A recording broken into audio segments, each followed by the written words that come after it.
Okay, this is part 6 of our series of techniques and strategies for how to play your best game even when under pressure. Let's quickly review the first 5 tactics, shall we? 1. Mentally rehearse being in pressured situations. Plan how you will think at that moment and imagine perfect execution of your skills. 2.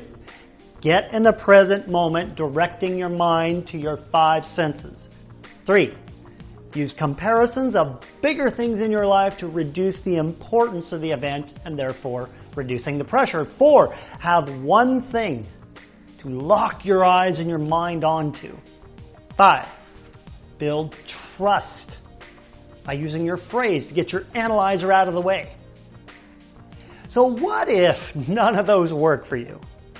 What if you just read those tactics, heard it from me here, but you didn't actually practice them in advance before competition?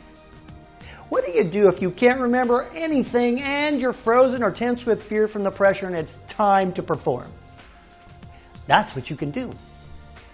You and it. I call this technique, it's an and world. When all else fails, just go with the fear and tension and nervousness. Don't fight it. Embrace it. Quote, "What you resist persists." Carl Jung, famous psychologist. What? I hear you saying. Craig, you've been telling me that fear and nerves are the enemy for these last 5 tips, and now you're telling me to embrace them? Me. Yes. Because that's all you can do at this point. And world means that you can feel the nervousness, the tension, and still perform great. Get this. Feelings like pressure, nervousness, frustration, and all the rest, biologically speaking, are nothing more than chemical releases in your body. They're your own natural chemicals. The chemicals latch onto the cells of your body and they tell the cells to do something. That do something is a feeling. Like tight muscles, flushed skin, shaking. So here's the kicker. If and when you next feel those fear chemicals, what you want to do is and them. Like this. Wow, look at that. That's interesting. I'm feeling some chemicals of fear right now. Nerves twitching, muscles a little tense, huh? Wow. And I'm going to nail this move while feeling them.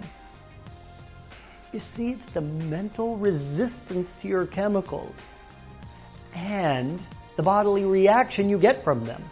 That is a huge part of what actually interferes with your performances. It's your attitude. It's fear of the fear itself. What you don't want to do is something like this.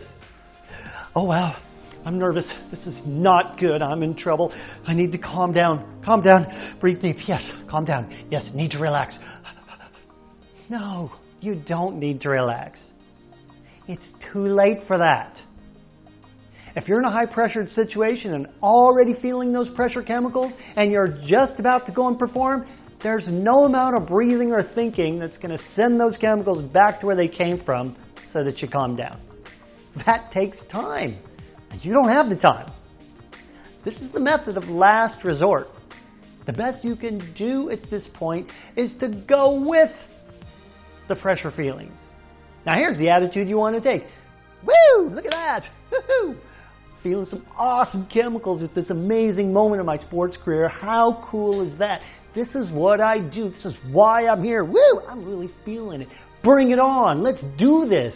I can feel these chemicals and score this point while feeling them. There's loads of stories of top athletes everywhere who were scared to death and shaken in their shoes and performed brilliantly.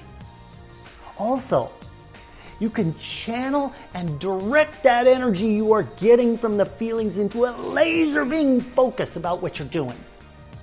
That high energy, that's excellent fuel for extreme focus. And when you practice feeling your chemicals and still doing what you need to do while feeling them all throughout your regular life, you condition yourself to be able to do it under pressure for your sport just the same. You see, the great thing about the mental game, unlike your physical game, is that you can work on it anywhere, everywhere. The and world technique works for all emotions, by the way. Are there times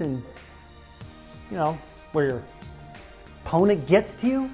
Maybe you get angry, trash talking. You need to keep your cool and not let it affect your play, right?